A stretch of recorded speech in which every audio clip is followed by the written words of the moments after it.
Hey folks, Leadsmith here, coming to you from Dadskills University. And today, the topic, cleaning up your chimney after winter time and the chimney season has ended.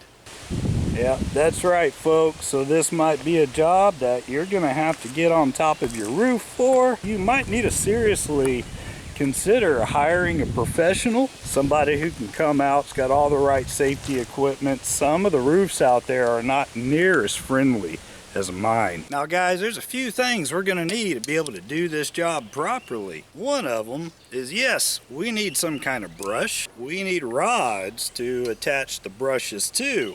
And just so you know, everything I've got here, I have picked up in stock at one of the big box hardware stores.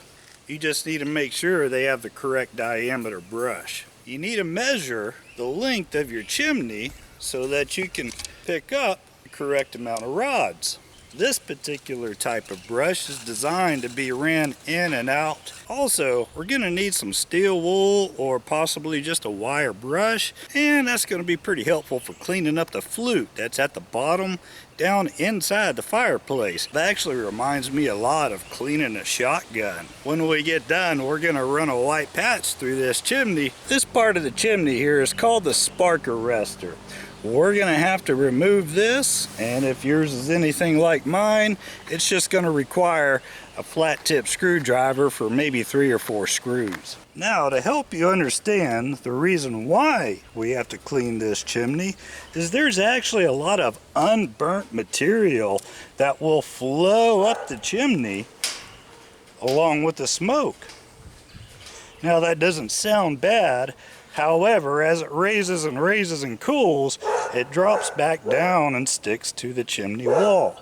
That soot, that crud that sticks to the chimney walls is actually called creosote, and it is flammable. And left unchecked, over time with enough use, that creosote can ignite, resulting in a chimney fire. Obviously, we want a warm house, but I can think of better ways to do it than to light my chimney on fire.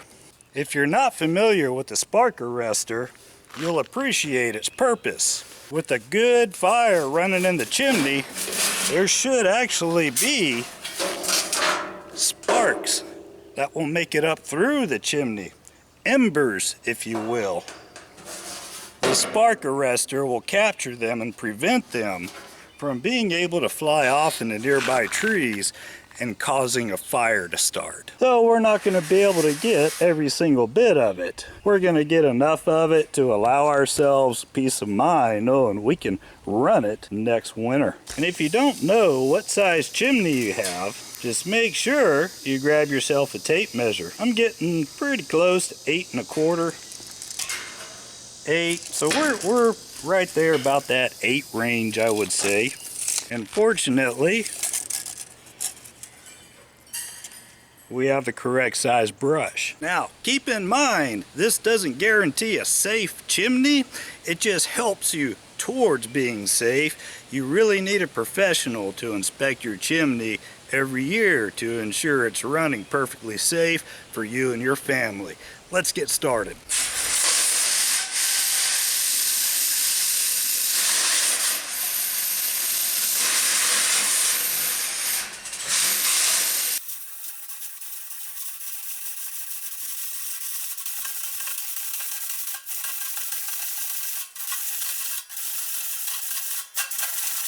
Now, on a side note, it's probably not wise to breathe this stuff in. One thing I'm noticing is the more and more I do this, the less smoke, the less debris I see rising up, which tells me quite a bit of it has fallen through and it's probably sitting at the bottom of my fireplace.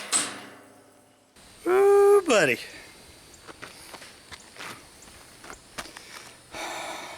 Alright folks, I'm going to wrap this cloth around that brush. We're going to run it down there and we'll see how clean we got her.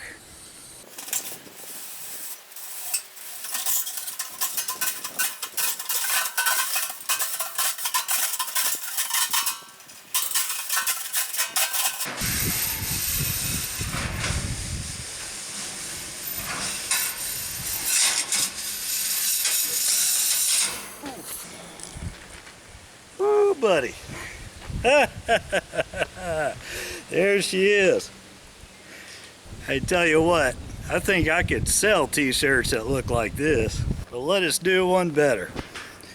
We turn it inside out. We're gonna run it back down there one more time. Now remember, if you've ever cleaned a shotgun, you're probably ahead of the game here.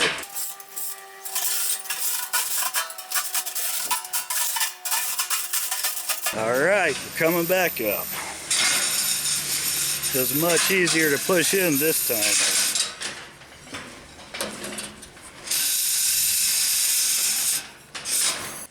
Not as bad as the first. Let's do a third.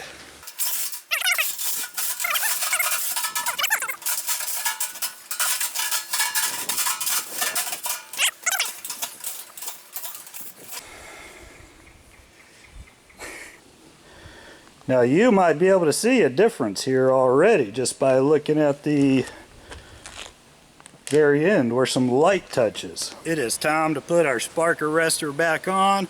We're gonna go inside the house and take care of that pesky dirty little flute.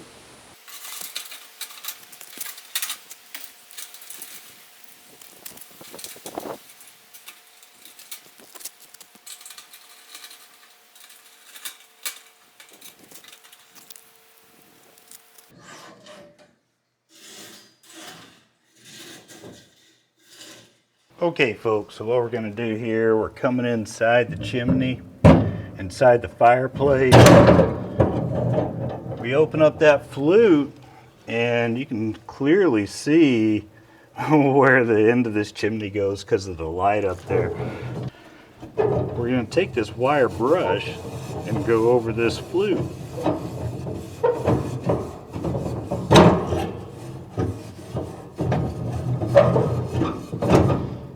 And like I stated previously, make sure you don't breathe any of this stuff in.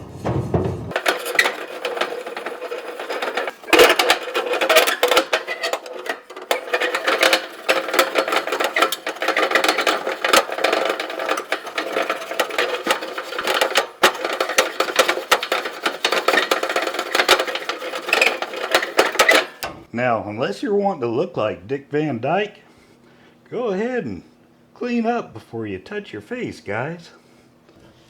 So why don't we now just take a look at what we've done here. The chimney flute is now pretty well cleaned up. We're not looking for a polished shine. We're just looking to knock that creosote off. All right, folks, now it's just a matter of cleaning out that fireplace just like you normally would. Don't forget to close your flute. And of course, thanks for tuning in to Dadskills University. Leadsmith, out.